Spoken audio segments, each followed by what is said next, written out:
কিভাবে নির্মমভাবে গুলি করে হত্যা করেছে, তার এই আত্মত্যাগ সারা জাতি দেখেছে এবং সারা বিশ্ব দেখেছে। তার এই আত্মত্যাগ মানুষকে অনুপ্রাণিত করেছিল এই ফ্যাসিবাদী সরকারের বিরুদ্ধে জীবনের মায়া ত্যাগ করে এই রাজপথে নেমে আসার জন্য। এই ফ্যাসিবাদ সরকারের বিরুদ্ধে দীর্ঘ সময় ধরে লড়াই সংগ্রাম করেছে জাতীয়তাবাদী দল বিএনপি সহ সমমনা দলগুলো দীর্ঘদিন ধরে লড়াই সংগ্রাম করেছে। সর্বশেষ এই জুলাই আগস্টের গণ অভ্যুত্থানের মাধ্যমে এই ফ্যাসিবাদ সরকার চলে যেতে বাধ্য হয়েছে। তো আমরা আমাদের স্বজন হারাইছি। আমার ভাই যেমন শহীদ হয়েছে, তার অনুপ্রেরণায় অনুপ্রাণিত হয়ে শত শত ভাই তাদের জীবন ত্যাগ করেছে। এমন এমন ভাইয়েরা আছে আমাদের এখানে উপস্থিত, এই জুলাই অভ্যুত্থানে অংশগ্রহণ করে তারা অঙ্গহানি হয়েছে, সারা জীবনের মতো তারা পঙ্গু হয়ে গেছে, তাদের কোনো কিছু করার মতো সক্ষমতা নাই।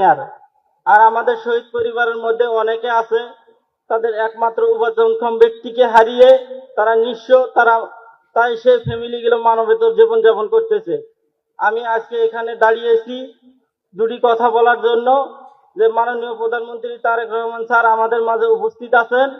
এই জুলাই শহীদ ফ্যামিলি যারা একমাত্র উপার্জনক্ষম ব্যক্তি হারিয়ে একদম নিঃস্ব হয়ে গেছে, সবার আগে তাদেরকে গুরুত্ব দিবেন। এবং জুলাই অঙ্গহানি ব্যক্তি যারা সারা জীবনের মতো পঙ্গু হয়ে গেছেন, হাত হারাইছে, পা হারাইছে, চোখ হারাইছে, আপনি সবার আগে তাদেরকে গুরুত্ব দিয়ে তাদের সমস্যাগুলো সমাধান করবেন। এবং এই জুলাই গণ অভ্যুত্থানে যারা শহীদ হয়েছে নির্মমভাবে, আমার ভাই সহ যাদেরকে হত্যা করেছে, আমি এই মঞ্চে দাঁড়িয়ে মাননীয় প্রধানমন্ত্রী তারেক রহমান স্যারের কাছে আমি এই হত্যার বিচার চাই। আমার ভাইয়ের রায় প্রকাশ করা হয়েছে, কিন্তু দ্রুত সময়ের মধ্যে আমি বাস্তবায়ন দেখতে চাই। প্রায় 2 বছর হতে চলেছে, সামনে 5 আগস্ট আসলে 2 বছর পূর্ণ হবে এই জুলাই আগস্টের গণ অভ্যুত্থানের। আমরা চাই দ্রুত সময়ের মধ্যে এই বিচার কার্য সম্পাদন করা এবং এই জুলাই স্মৃতিগুলোকে বাঁচিয়ে রাখার জন্য জেলায় জেলায় জুলাই স্মৃতি স্তম্ভ স্থাপন করা হয়েছে।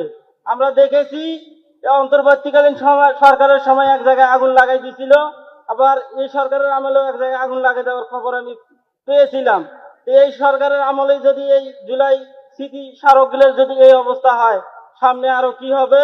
তাই চাই আমার প্রধানমন্ত্রীর কাছে যে এগুলো যেন সংরক্ষণ করা হয়। এই সমস্ত স্মৃতি সংরক্ষণের মাধ্যমেই এই জুলাইকে আমরা বাঁচিয়ে রাখতে পারবো আমি মনে করি। আর স্যার, আমি উত্তরবঙ্গের মানুষ, আমরা একটু সবসময় অবহেলিত এলাকার মানুষ। আপনার কাছে আমার এলাকার মানুষের জন্য দুটো দাবি থাকবে। একটা, আমাদের উত্তর অঞ্চলের মানুষের জন্য ইপিজেড এর ব্যবস্থা করবেন, মানুষ যেন সেখানে কর্ম করে খাইতে পারে। কারণ আমাদের দেশ জনবহুল দেশ, এই জনসংখ্যাকে যদি না দেওয়া যায়, তারা বিভিন্ন অপরাধের মধ্যে জড়িয়ে পড়বে। আর দ্বিতীয় হচ্ছে, আমাদের উত্তর অঞ্চলের মানুষজন একটা, আমাদের দেশের অর্থনীতি দুটো জিনিসের উপর নির্ভর করে। একটা হচ্ছে রপ্তানি পণ্য, বিশেষ করে গার্মেন্টস পণ্য, এবং জনশক্তি রপ্তানি করে যে রেমিটেন্স আছে তা দিয়ে আমাদের অর্থনীতির চাকা সচল থাকে। কিন্তু দক্ষিণ অঞ্চলের তুলনায় আমাদের উত্তর অঞ্চলের মানুষেরা বিভিন্ন অসুবিধার কারণে, কেউ থাকে না আত্মীয় স্বজন, এরকম বিভিন্ন প্রতিকূলতার কারণে তারা অনীহা, বিদেশ যাইতে অনাগ্রহী। সেই কারণে আমি চাই যে বৈদেশিক কর্মসংস্থান মন্ত্রণালয়ের অধীনে বিশেষ প্রণোদনার মাধ্যমে দক্ষ জনশক্তির রপ্তানির মাধ্যমে দেশের রেমিটেন্স প্রবাহ বৃদ্ধির জন্য মাননীয় প্রধানমন্ত্রী নির্দেশনায় প্রবাসী কল্যাণ মন্ত্রণালয় উত্তরবঙ্গের জন্য কাজ করবেন, দক্ষ জনশক্তি তৈরি করবেন। এই প্রত্যাশা রেখে জুলাইয়ের শহীদদের যে ন্যায় এবং ইনসাফের রাষ্ট্রের স্বপ্ন দেখেছিল, যে কারণে তারা আত্মত্যাগ করেছিল, ন্যায় ইনসাফ এবং সমতার এবং বৈষম্যহীন রাষ্ট্র দেখতে চাই।